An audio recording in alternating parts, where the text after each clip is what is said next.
I think one of the first things you really want to do is to understand your population. So it's very easy to have what I call a Jello on the wall approach, which you can just throw a lot of different initiatives based on what you read in a recent article, based on what you heard from your best friend, from another health system.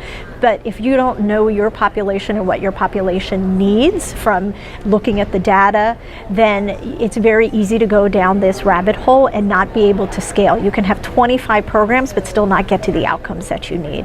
So I think that takes a certain amount of rigor and really spending a little time being strategic before you immediately start to operationalize. Once you do that, then you can really start to hone in on what are the specific resources that you need by looking at your programs on a regular basis. So I mentioned process metrics before.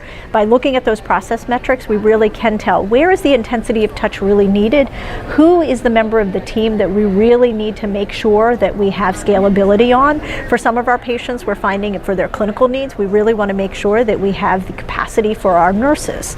For others, where it really has to do with a lot of our psychosocial needs, we really want to make sure that our social workers and our community health workers have that type of capacity. And depending on our zip code, depending on which patient population we're looking at, those will be very, very different. Based on that, then you can start to scale.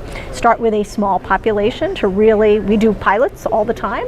Based on that, we look at process and outcomes metrics very robustly for all of our pilots, and after 90 days, if we really are not getting to where we need, then we have to step back and say, is this program the right program? Do we just need to tweak operationally, or do we really have to think about something differently?